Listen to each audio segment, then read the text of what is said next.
it's a great pleasure to be here, I have to say that. My name's Eric, as you probably gathered, and for my sins, I'm not only the chairman of the Norfolk Gliding Club at Tibenham Airfield, but I'm also the airfield historian, and for my sins, I've also written this book, okay, which is actually about the Kassel Raid, which we will get to in due course. Before we start, I have to say that when I agreed to do this, I was not quite realising what footsteps I was following in. I hear that you've had the likes of Winkle Brown and Vulcan pilots and various other people, great aviators. So I feel somewhat overwhelmed by this, and I hope that you're not going to be too disappointed with my little meagre offerings. I'm sure we won't be. Anyway, right, this is Tibenham Airfield as it is today. It's about 8-10 miles south of Norwich and about 8-10 miles north of Diss, basically, so more or less in the middle. You can see that we are the largest privately owned airfield in the country. We still have 3 large tarmac runways and 120 acres, I believe it is, of grass as well. So we have a huge site. So it is one of the best kept local airfields that you're likely to come across. Now, I joined this club in 1975, the long hot summer of 1975. You remember the summers of 75 and 76, they were baking hot. Anyway, I got asked whether I would like to try a flight in gliding. I've never thought of doing it in the past. Never even heard of it, really. Anyway, I turned up at Tibenham. So in 75, I was strapped into the back of into the front, of the K-13 glider, and it was hooked up behind a little Condor tug. And we took off, and 40 minutes later, I was back on the ground with a big beam on my face. That was it. I was hooked. And so I've been there ever since. So in those days, we used to get lots of Americans coming back to their old wartime base. This was the home of the 445th Bomber Group in World War II, which flew B-24 Liberator bombers. And this is what it looked like when I arrived in 1975. So it was a dilapidated base, as you can see. This is the old control tower.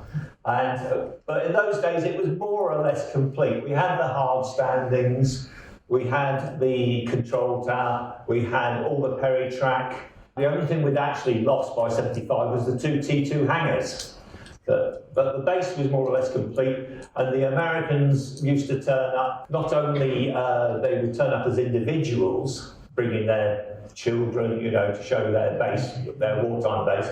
It's amazing the number of them that used to turn up and ask me whether I knew so and so during the war. I'm not quite that old, but so they used to turn up, and then they'd come every biannually for big reunions, which you probably had all met some of them in the past, various bases all over East Anglia, the fields of Little America.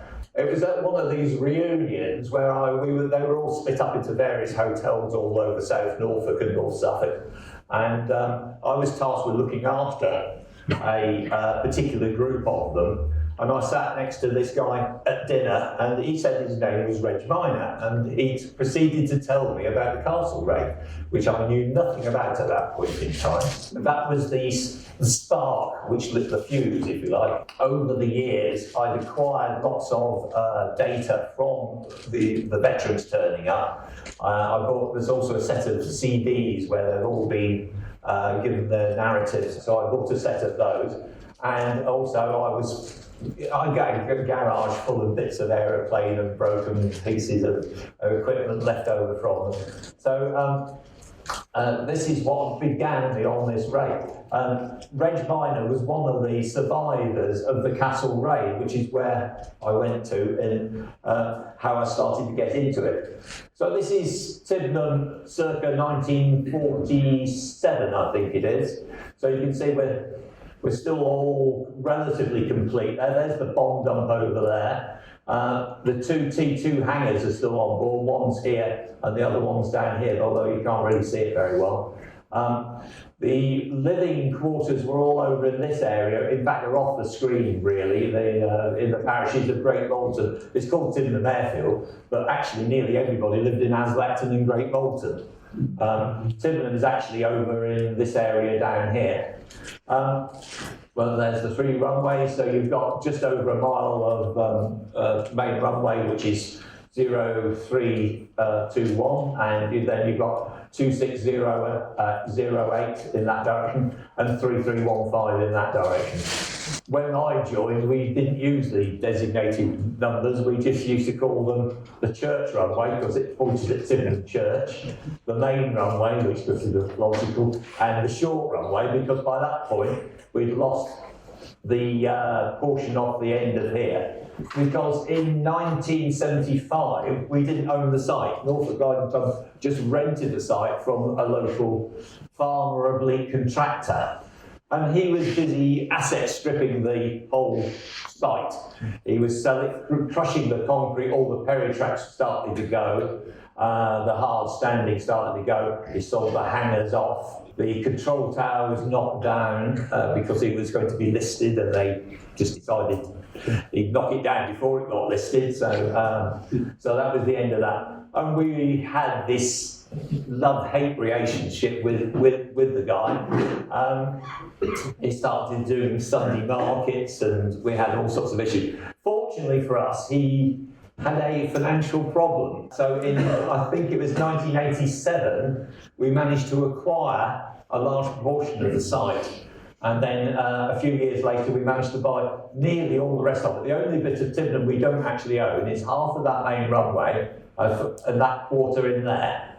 All the rest of it we actually own. We just rent that little piece at the moment. So just going on from what I was saying, off-site, this is the parish of Aslecton and Great Bolton, and you can see all the communal sites are actually all over here, because this is Tibenham village down here. So that's how the whole area. Now the site in 1940 on was like all the other typical American bases, about 3,000 personnel. Now, if you can imagine the infrastructure and the effects on the local populace when 3,000 Americans suddenly descended upon their village, where the only 2 industries were agriculture and there's also the malting, so some of them worked at the maltings. And that must have been a quantum leap. In fact, it actually changed the whole aspect of Tibenham village, because when the Americans built the British actually built the base, it was originally going to be an RAF station. When it was built, they actually tarmacked the road coming through here, which was a dirt track until those days. And the main road, which actually came across the airfield up to Tiverton railway station over here, was actually cut in half. So that fell into disrepair. And so in consequence, the Tibenham Church and the local pub faced the wrong way. They're 90 degrees wrong to the road, because they actually changed the infrastructure of the road. In 1943, when the 445th arrived, they were quite late in arriving. As you can see, this actual image is taken from a map which we have at Tibenham, which was hung originally in the control tower in World War II. And all the little black dots are airfields, and there are literally hundreds of them. Tibenham was part of the 2nd Air Division, and it comprised of the Old Buckingham, Heath and Tibenham were the 3 groups that made the second bomb group in the 2nd Air Division. So how did they get here? When they flew to Tibenham in November 1943, because it was winter, they came the southern route. There was 2 routes to get to the UK. In the summer, they would fly the northern route, which would be Canada, Greenland, Iceland, Scotland. And in the winter, they came this way. So as you can see, they came down the east coast of the US through to the Caribbean, hopped across into Dakar in North Africa, up to Morocco, and then through. So that's the way the aircrew arrived, and they all carried passengers. They, unfortunately, the 445th lost one bomber somewhere in the Caribbean. It went down with its 10 crew and 4 passengers, never to be seen again or heard of. No, nothing was ever seen of it. That was a guy called Lieutenant Paul. The rest of them, before we get to that bit, this is a group of pilots on their way. This is actually taken in Morocco, in North Africa, on the way over. And I don't know whether anybody can actually recognise that guy there. This guy here is a guy called John Sherrard. He's the aircraft captain, and these are the officers. But that guy there is one of the passengers. And that's the movie star Jimmy Stewart, who was the squadron commander of the 703rd Squadron at the 445th from November 43 through till July 44, when he got promoted and went to Old Buckingham as group commander for a couple of months, and then after that he got promoted again and was sent to headquarters at Kettering and Hull. But he did 13 combat missions and quite a lot of other trek flights and assembly missions and weather missions whilst he was flying at Tibenham. The others had the more rather crowded route of arriving by the Grey Ghost, as it was called, the Queen Mary, which arrived at Greenock in Scotland in November 43. That was mainly the ground crews and those poor ones that couldn't fly here, the poor sods that didn't get an aircraft. So this is the way. So you can see it starts off the 8th Air Force, and we are here in the 2nd Bomb Division, and we're in the 2nd Combat Wing, and there we are the 389th, which is Old Buckingham, 453rd, which is Heath, and us at Tibenham.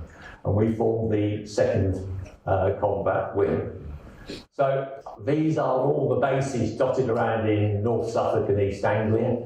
The 2nd Air Division was predominantly B-24s. When you start getting down towards this neck of the woods, they were B-17s.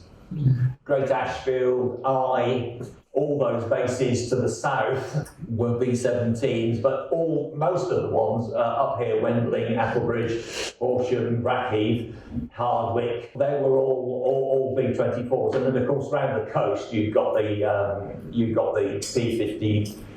P-51s, P-47s, P-38 bases as well.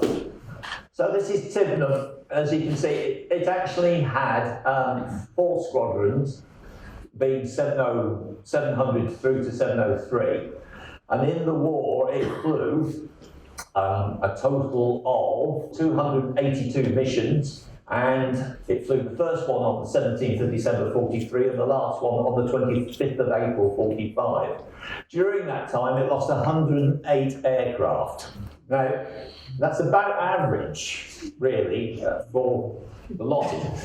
The losses depended on when you arrived. If you were, I'm talking from the Americans' perspective here, not bomber commander or anything.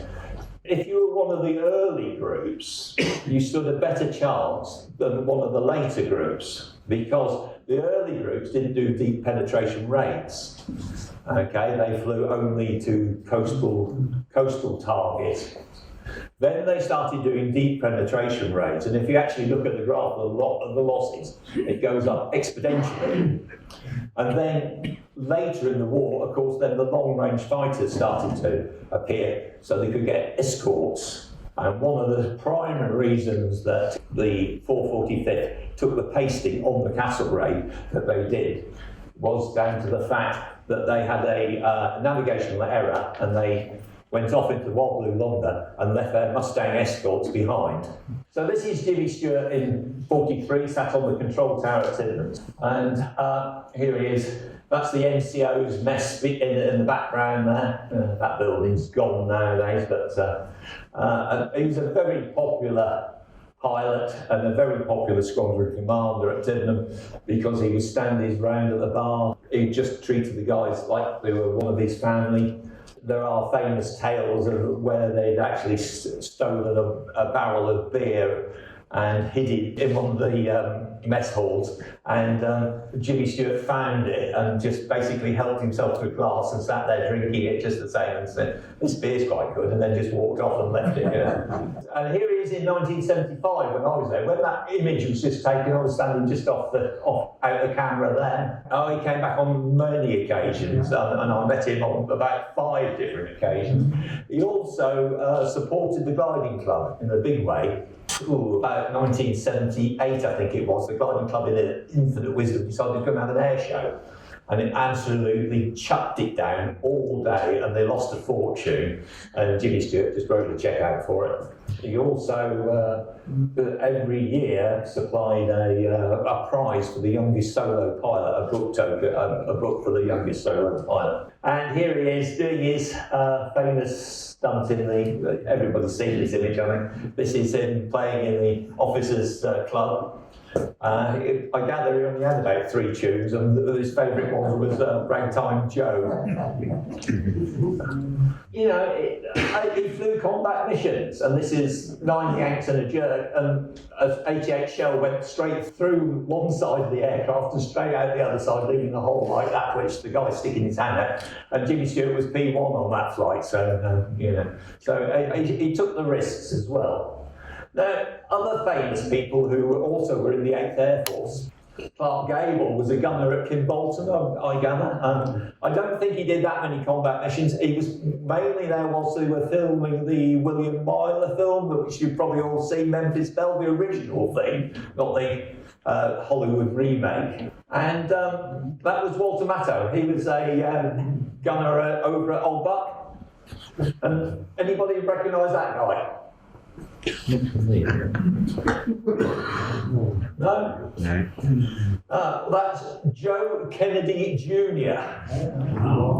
And he was killed. He flew out of Thursfield on a thing called the Aphrodite Project. So I don't know whether any of you ever heard of it. This is where they decided they were going to create drones out of World War II war-weary bombers. And they would fill them up with Topex explosive and put radio control gear in them. Then the pilot and the co-pilot would take them off, fly them as far as the coast. Over Blytheborough, they were supposed to bail out, and then the RC control would take them and try and put them on the target. They were trying to get hold of the V3 sites and the V1 sites. The V3 site is a place called Mamarquis in France, which is where they have all these multi-barreled guns all pointing at things. They didn't get one within 1 million miles of the target at any occasion. But anyway, Kennedy, effectively, there was an issue with his aircraft, and when he went to arm the bomb load, prior to bailing out, the whole thing went kapow, and he's managed to spread himself and the co-pilot all over Blytheborough. So we're back to Tibenham now in 1940s. You can see there is our greenhouse on the top. This is it a little bit later. This would be about 1963 when the gliding club was just taking possession of it. And in those days it was our clubhouse, and then, like I say, the landlord got wind that it was going to be listed and decided he was going to knock it down, and we had like 2 days to remove all our kit out of it, and then he flattened it, and we had to build another clubhouse. You've got 2 types of accommodation, basically. You've got these huts, which are concrete prefabricated huts called Quonset huts. And then at the other end of the scale, you've got the infamous Nissan huts, which is Nissan, not Nissan, not made by the Japanese car manufacturers. Basically, you've got 2 crews to a hut normally. All the officers for 2 crews will be in 1 hut. Usually at Tibenham, they were in the Quonset huts. They were slightly bigger and slightly better. So you've got your pilot, your co-pilot, your navigator, and your bomb aimer from 2 crews in as the officers. And then the 6 enlisted men that made up a crew with another 6 enlisted men, usually in the Nissan huts. And this is the inside of the Nissan hut. As you can see, it's a pretty basic operation. And this is the mess hall, as it was in those days, slightly more civilised, I think. I think that's probably the officers' mess hall somehow. and the NCO bar. This is the NCO club. You can notice the bombs that they made. That was there until about 1987, 88, something like that. That was still there as a building, but then the people who were developing the barn that was next door, which was the officers' club, decided that they didn't want it anymore, so they just knocked it down, unfortunately. As you can see, beer arriving for the NCO club, that one.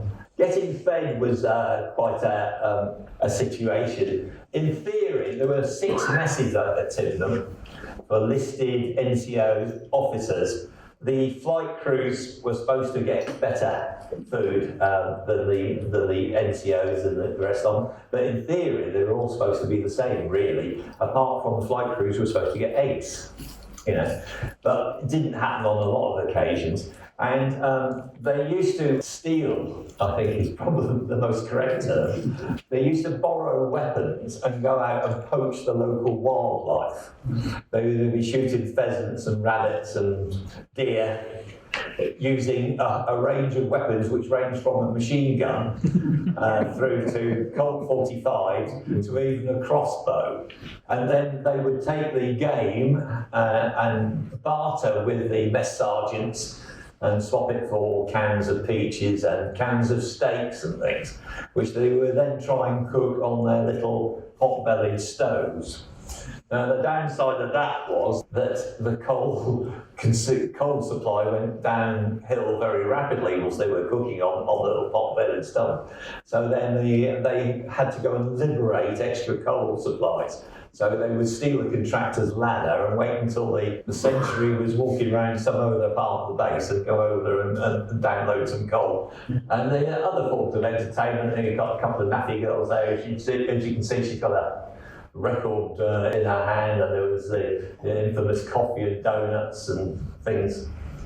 And then Glenn Miller, in July 44, playing in one of the T2 hangars at Tibenham. I think he did a whole host of bases over here just before he got lost on flying out of RF twin books, if I remember correctly. I believe the latest theory is that his aircraft was hit by bombs being jettisoned from Halifax. This is the T2 hangar that he was actually playing in. As you can see, they actually had quite some serious entertainment going on. Also, Tibenham is blessed by being alongside a railway line at Tivershall. It was easy for them to either get on the train and go into Norwich, or on the train and go down to London, depending on the length of the time pass that they got. Also, there was trucks. They used to truck the local ladies and in from Norwich and all the surrounding bases and for dances. But basically, the T2 hangars could only hold about 3 or 4 aircraft. So all 90% of the maintenance was all done outside, irrespective of the weather. Here you can see some guys working on an engine. Even whole engine changes were done outside. And when you see some of the images of some of the weather that they were working in, the miserable existence. And they actually built huts out of the crates that the engines used to come in and other equipment. They manufactured huts. And if you look carefully on some of the later photographs in the wall, you can see little shacks dotted up all over the place where they used to go and hide the sides.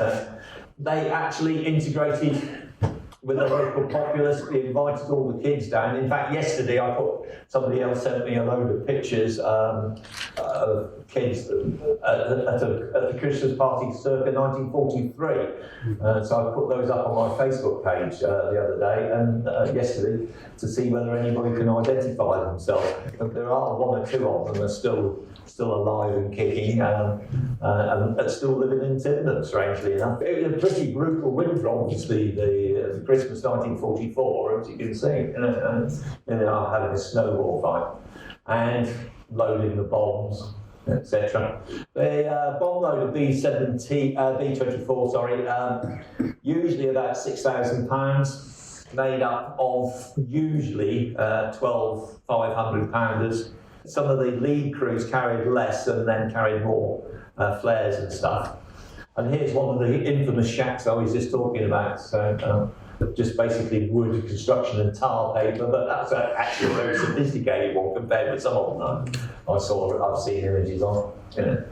And another guy working on, it looks like he's actually fueling, I think, that guy particularly. Transport. So it's over 1.5 miles from the furthest point of Tibenham from one end to the other. So to get about, you needed a jeep, a truck, whatever. Bikes became almost a currency. As crews went down, the bikes were sold off and recycled. And when groups arrived, a lot of them were directed into Norwich to one Fred Dodger, which is very apt name because he was a bike salesman. And he sold them bikes at extortionate prices. Now, when the war finished, because they wouldn't let them put them back on the aeroplanes and fly them home, unfortunately, he was invited to make offers, and he offered such a derisory amount for these bikes that at Tibenham, and I suspected a lot of other bases, what they actually did, they laid them all on the main runway and drove one of the crawlers over them, and then they all wound up in the bomb dump, and they're down there to this day. The other ones they chopped up with fire axes and did all sorts of things to them. There's one young lad who I spoke to a few years ago who was really adopted by this crew. And when they all went home in April 45, he woke up one morning and it said goodbye written on his garden path in chalk, and there were 8 bicycles just laying there. So if you didn't have a bike, you had a lot of walking to do, as you can see. And here's the other method of transport: the big trucks. And here's a crew. And that crew there is the Ison crew, getting ready to go off on a mission. That guy there is a guy called Art Shea, who was the navigator on that. He, after the war, became quite a famous photographer, working for Time Life magazine and several others. Just before he died, I was very fortunate to get a lot of these images from him. He sent them all over to me just before he died. So here they are at briefing. There were several briefings. They started off, first of all, with the lead crew briefings, and then they would have the general briefings, such as this one, and then after that they would have separate briefings for navigators, bomb aimers, and pilots. So they would all go off to their different briefings. Right, so this is a typical mission. This one actually is actually a fighter pilot one. It was actually for the Kassel Raid, and it was actually the P-51 group raid. So you can see they're basically emulating out of here, coming over down into Germany, a dogleg round, and then the bomb run down to Kassel, and then back home going in time for tea and crumpet. Here they are, the navigators doing their briefings, plotting their routes, and here they are lining up for their mission. As you can see, this is still obviously somewhere around December 44, this particular image. So why did the Kassel Raid become what it was? What happened? Basically, the 445th, along with the other 2 groups, were all targeted to go and bomb Kassel, particularly the Henschel locomotive and engine plant at Kassel. And that was the mission. It was not a particularly different mission to any other mission that they were currently flying. They had an escort of 51s, and as I was saying earlier, by this point in the war, they had decided that to save weight, they would take the ball turrets out of the B-24s and reduce the crews down from 10 to 9, apart from the lead crews, which had additional navigators. Basically, a crew could be anything between 13 and 9 the lead crews would have 3 different navigators, a pilotage navigator, a navigator for the Mickey sets, and the ordinary normal navigator. The bulk of them and would be only down to nine crew, because there was no ball turret gun. Now, most of the crews didn't split themselves up. What they just did was alternate the 3 main gunners with the waist gunners and the ball turret gunner and the tail gunner. The 4 main gunners would just alternate between themselves who flew which, and one would stay at home and in bed. So normally they would take off at 30-second intervals and form up over what they call buncher stations. And there was 2 sorts of beacons, basically. There were bunchers and splashers. And the 445th, you can see, their buncher station was actually over the top of Heath airfield. So they would take off. Normally, they would fly behind an assembly ship like this. Now, each group had a different coloured assembly ship. It would all take off. On the Kassel missions raid, that was US, so they didn't have them. It was just the lead crew, Chilton's aircraft, that formed up. They would obviously take off at 30-second intervals, and then they would fly round and round and round the buncher stations until they got their squadron together, and then until all 4 squadrons got together, and then they would set off and they would fly to the splasher stations, which in this case was off Mumsley, where then the groups would start coming together. So they would assemble the whole issue over at the splasher stations, and then the groups would all come together. And then when they got their 2nd Air Division combat wing together, they would then go trundling off into the wild blue yonder. Now, as you can imagine, with all that lot, imagine there's about 30 aircraft, 30 to 40 aircraft in each group, right? So you can imagine all that lot whirling around, assembling up just a number of aircraft literally flying around over Norfolk in bad weather.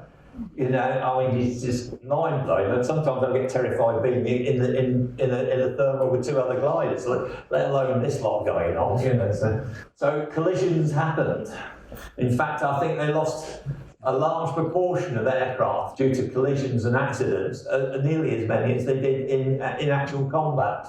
This particular aircraft was 2 B-24s that collided over Tibenham railway station, although they weren't actually 445th aircraft, and they came down. And I used to live near Tibenham, and in those days there was the old manual level crossings, and the old station house was there still, and you would sit there waiting whilst the guy came trundling down from his station control box and to open the gates, because they were manual. And there was a patch of greyer tiles on the roof of the station there, and that was caused by the body of the navigator of one of these aircraft going through it. And on the other side there was a coal yard, and there is a witness statement that one of the air crews fell through the roof of the coal yard shed, decapitated himself, and his head rolled across the yard like a bowling ball. And this just went on and on and on, and within 5 miles of Tibenham, I can point you out to about half a dozen crashes of all sorts of things. Some of them were collisions, and some of them were just bad luck, and some of them were just bad weather. Anyway, this is the 445th en route to Kassel. Having formed up with the other 2 groups, they set off to bomb the target.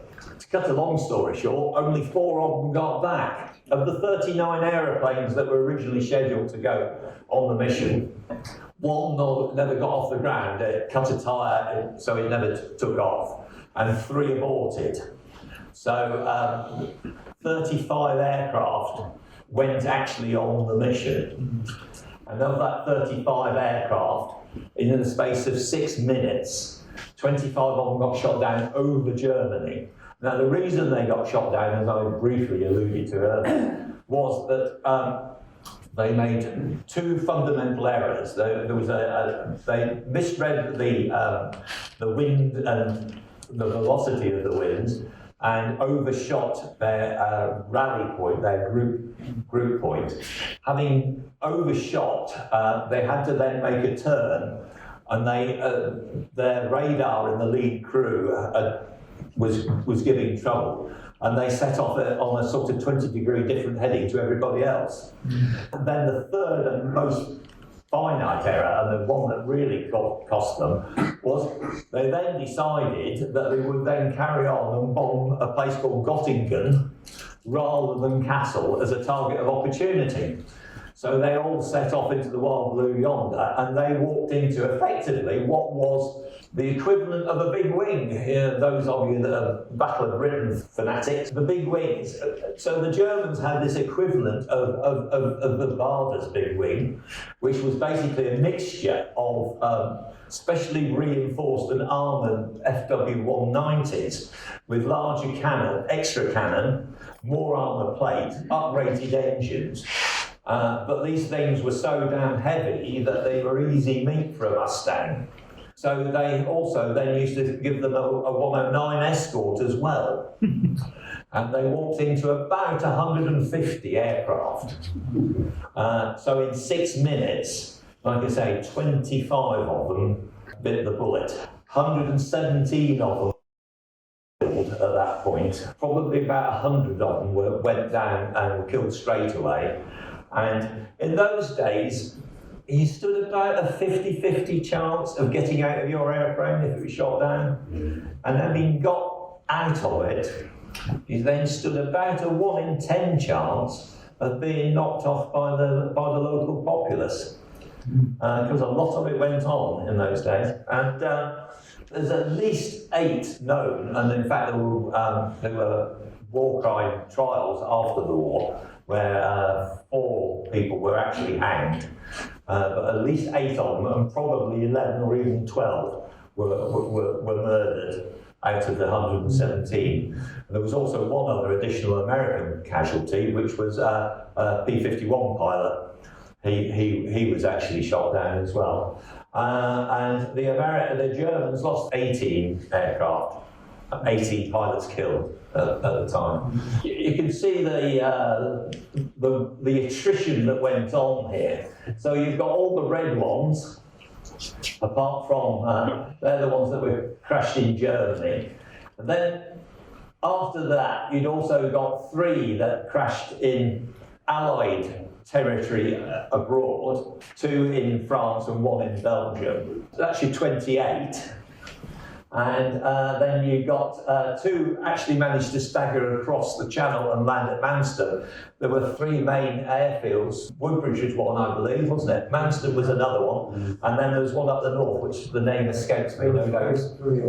Right. Which were the designated airfields, which were, if you were in trouble, that's where you went to. So 2 got back there. This is King Kong. This is one of the aircraft. This was Lieutenant Bainham aircraft, and he was in 702 Squadron, as you can see.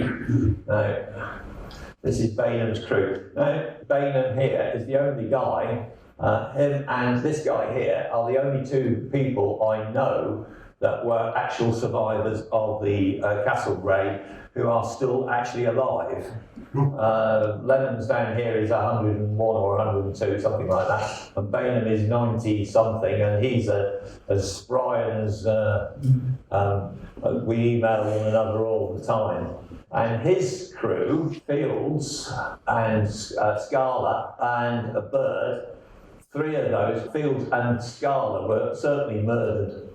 And Bird, we don't quite know what happened to him, but he was just found without his parachute and then curled up in a fetal position, I think the term says. So he was one of the crews that went down. So all the Ks out of 702 squadrons, they all got shot down apart from the private crew, which I'll come to in a minute. You can just see the war of attrition that went on. So 25 shot down in Germany, 3 down in France and Belgium is 28, 2 down in Manston is 30, 4 got back to Tibenham, and 1 crashed at Old Buckingham, and that's the 35. So this is the wreck of Soligan's crew. This is just outside place called Niedershausen, and that's his aircraft. That was called Fort Worth Maid, and this is the lead crew, Chilton, who was the primary reason that they got took out, because he's the guy that made the decision. We are going to go and bomb Göttingen and not try and get back to the other two groups. So, and that's him meeting his maker. They all crashed. There is a big memorial, which I'll come to in a minute. This wind vane is in Göttingen itself, and it's actually constructed out of the wreckage of out of one of the V-24s. This is John French's crew. Now he's one of these that went down in asbestos Alice. That morning at briefing, they'd been told that Brussels had just been liberated and Brussels airfield was now open. So he was very badly damaged, and he was staggering along, and he tried to get in on head towards Brussels, but he didn't make it, and they crashed in a field somewhere in France. William Hunter's crew, also in Terrible Terry's Terror, they also went down in France. They managed to land in this ditch it in a potato field, and there they are, surrounded by all these French civilians. And Heath's crew, he was the last one to go down in France. They put it down on a PSP runway that had just been opened for P-47s. And that was the aircraft he was in, called Bugs Bunny. Just to recap a bit, when the Americans were parachuting out, having been shot down, where you landed made a huge difference as to the way you were treated. 4 of the guys were collected up and taken to a copper mine, which was a slave labour camp, a place called Niederhausen. There they were met by a couple of guys from the Gestapo and a group of local volunteers, shall we call them, who proceeded then to torture the guys by beating them with a chair leg and bottles, and having beaten 7 bells out of them, and then took them out the back and shot them. Another guy just landed on the road, and he just was immediately shot by some soldier who was home on leave, whose family had been killed by bombers. You can understand some of it, I suppose. I mean, if you'd be pretty hacked off if somebody had actually blown your family up, wouldn't you? You know. But anyway, that's what went on. As I said earlier, there were at least 8 and probably 11 that were murdered out of the 117 that got shot down. The ones that probably were best off, who got shot down, was this guy here, because they went to the local P-47 base, who were established in some chateau somewhere, and got absolutely ratted on champagne and brandy, and they didn't get home for a week. This guy Dewey. He managed to stagger back across the channel and land at Manston. This is one of the 2 aircraft that went down at Manston. He got only 2 engines.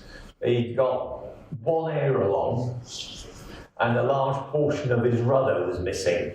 You know, and he still managed. He said he pulled off the best landing he'd ever done in his life when he got it down at Manston. Whether that was relief or not, I don't know. But, and then here he is at the controls.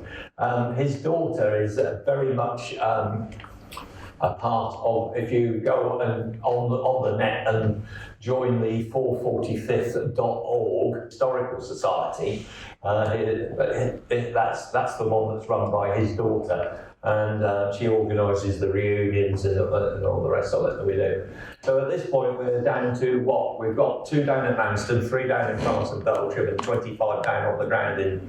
So we've only got 1, the 4 staggering along on the way back to Tibenham, and 1 dragging along behind. And this is Percy, this is the aircraft Percy, which was manned by a guy called Kryvek. He was a big football player, big muscular guy, but also a very good pilot. He was he said he's supposed to be not a throttle jockey. Keeping formation, I gather. I've never had to do it, only in a glider. There were pilots who could just very carefully and keep their aircraft in position without going backwards and forwards on the throttle, whereas the other guys would use a lot more fuel because they'd be either too slow or they'd be too fast and they'd be catching up and then they get out of position and have to power up and get back into position and all the rest of it. The other major issue, and this is also one of the contributing factors of why they lost 25 aircraft, having bombed Göttingen, they were making a turn to try and put themselves back on track to join up with the other groups which were way ahead of them, but to put them back on the same track home. And now, when you're a group of 30 odd aeroplanes, obviously those guys on the inside of the turn are going to be flying very close to the stall speed, and those on the outside of the turn have got a hell of a lot more ranges to make. So in consequence, they will be, giving it the gun to try and keep their speed up to maintain some sort of formation. So what normally happened, and it happened on this occasion, is that the group got very ragged, and they started split them up. Just at that point is when the Germans hit them. Germans also had noticed that a lot of B-24s no longer had ball turrets. So, of course, the main way they took them out was to do an attack from the rear and pull up almost to the point of stall, and then blast the mid gunners and hopefully the tail gunner as well. And then they could then sit at their leisure behind the bomber and just literally take them out. And that's what they did. So they were making passes from the front, and then they went and did a 180 and basically came back and hit them again in the other direction. Anyway, Percy, he lost one engine. He got two that were damaged and were seriously down on power. But he decided that he could get back to Tibenham. So he's bumbling along behind the other four. He gets towards Tibenham, eventually gets very close to Tibenham, and he lined up on runway 33 because he was approaching from that direction. When he gets to the approach on 33, he sees that there's aircraft already beaten into it and are down on the runway and just abandoned there. They'd also parked vehicles on runway 33, and there was no way that he could go around again. He got his gear down, he's got his flaps down, he was short of power, and he didn't have enough power to climb, and he didn't have enough altitude to do anything other than just keep going straight. So he flew straight down runway 33 and over the other side, and the next airfield that you could get to is Old Buckingham, 389th Old Buckingham, and he crashed in a field just short of Old Buckingham, about a mile short of the runway at Old Buckingham. The aircraft broke in half. The guys up the front, the co-pilot and the navigator, were trapped. Kryenbach was thrown out of the aircraft. He was knocked unconscious, but came to, and then he, like I say, he was a huge, great, big guy. He literally ripped the co-pilot complete with seat out of the aeroplane, the wreck of the aeroplane, and untrapped the navigator, who was also pinned under some wreckage. The only guy who was killed on that out of that crew was a guy called Dale, who didn't take up his crash position. They had a net that they used to use for when they were ditching or crashing, and he just stood there. And he got catapulted out and was killed. And he's buried down at Madingley at Cambridge. He's the only one of that mission who's in at Cambridge. Yeah. So this is the crew at Percy, and that's Kryenbach at the back there. Big guy. Now this is, now I have difficulty pronouncing this guy, Oberheuer's aircraft, 547. When Chiltern went down, who was the lead aircraft? He was the deputy lead. So he was, he took over the lead, and he had wound up with this squadron of 4 aeroplanes.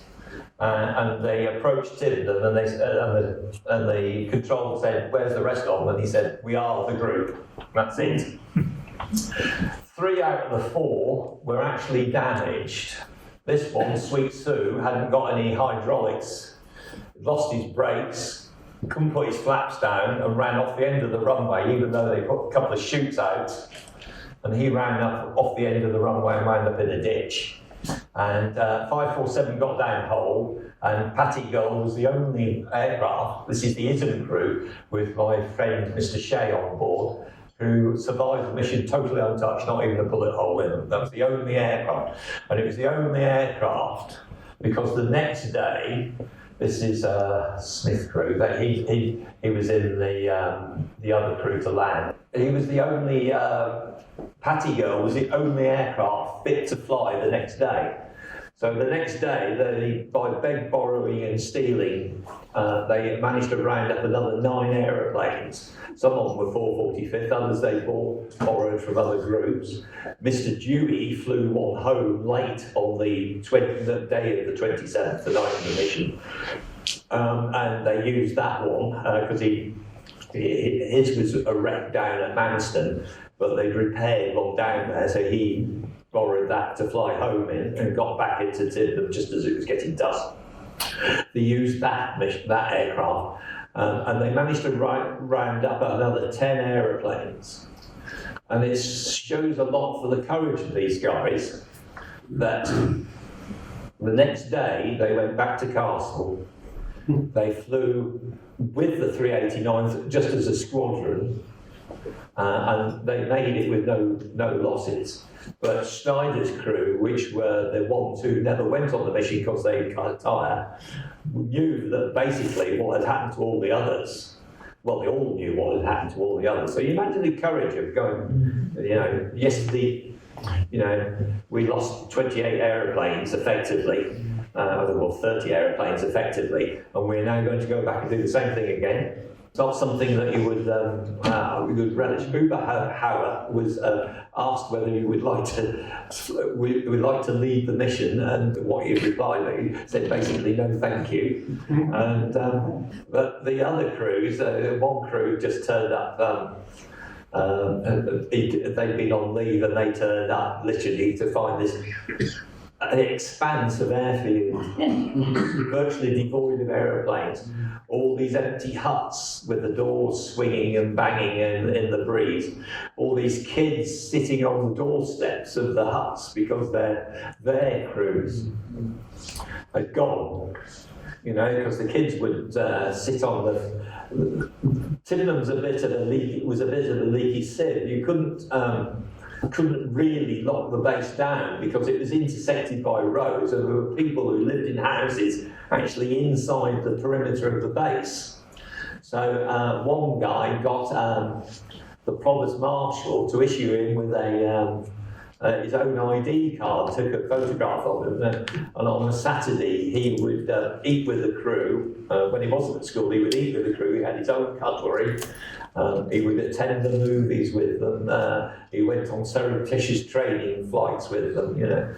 These people, these kids. I mean, they would arrive home with cans of peaches and chewing gum and sweets out of the emergency rations. And then there was all the ladies who did all the washing. So a terrific blow to the infrastructure of the airfield, and the environment. This is the Smith crew. This is the 4th crew that managed to get back to Tibenham in a damaged aircraft. This is a picture of the environment around Tibenham. The guy at the back, you can just make out a horse and cart there. Uh-huh. That was the local taxi service. There was a guy called Mr. Carver, and he basically would pick kids up, crew up at the railway station and take them into the base. So that was his taxi service. Somebody actually named that woman to me, but I can't think what she's called now. I think it was a Mrs. Simpson, I think it was. Jimmy Stewart, going back to Jimmy Stewart, he wasn't married in those days, so he had a girlfriend who was a married woman who lived in Tibenham village. Several crude jokes, which I won't repeat tonight because we've got Heath's company coming, about his performances, because she was the church warden, and they used to go and play in the play where the Hammond organ was and the organ rock. The other thing about Jimmy was when he got promoted and moved to Ketteringham, he had his own Ketteringham Hall. I don't know whether any of you have ever been there. There's a lovely little cafe there now. It was originally, after the war, it became part of Classic Team Lotus, the Lotus Formula One team's headquarters. But nowadays it's just offices, but there is also a very nice little cafe. But when Jimmy Stewart was based at Ketteringham Hall, I've seen a report somewhere where his bar bill was actually greater than his officer's salary. And these are basically images of Tibenham as it is left today. It's sad to see. I mean, we don't own any of these buildings or any of these sites where they are, unfortunately. This is one of the Quonset huts I was talking about earlier. There's a whole site of these. They're still left. They were turned into pig units, but they're now just all derelict. And this is the old MT station. That's literally still there, and that's still used actually. Another view of the Quonset huts. An air raid shelter. This is one of the fuel tanks. When Tibenham was abandoned, they emptied all the fuel out of the tanks, as you can probably imagine. These tanks were buried in the ground.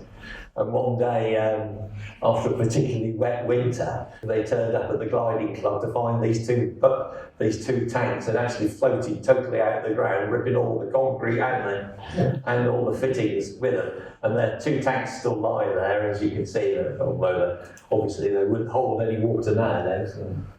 This is Chuck Walker. He was the president of the 445th Memorial Group in America. Chuck's claim to fame was that he did 30 missions because they actually changed the rules as they went on. When you first arrived at 43, you only had to do 25 missions. By 45, that had gone up to 30 and eventually 35 missions. So because as the fighters got better and air superiority was gained, the rate of attrition fell, but they offset that by increasing the number of missions that you had to do. Now Chuck had to do 30 missions, and he did 30 missions in an aircraft called Bunny, not Bugs Bunny, which was shot down in Bunny. And it coincided with Bunny doing 100 missions. It was the most longest serving B-24 that Tibenham had. That image is taken at the memorial at Tibenham. Like most of the airfields around here, we've got our own memorial to the 445. 554 guys took off from Tibenham and never ever landed. They were all killed. 554 guys. So if you think about it, 117 guys is over 20% in one mission. Went down on the Kassel Raid. This is Dale, who was killed in Percy at his memorial. This is a guy called Frank Bertram, who was again survived. He was shot down but survived. And this is on a visit in about 76, I think it was, when he's standing on the end of the runway. Very poignant picture. And that's the end of the slideshow. Thank you so much for, as I say, a most outstanding, informative and thoroughly worthwhile presentation. Yeah. Thank you very much. Thank you.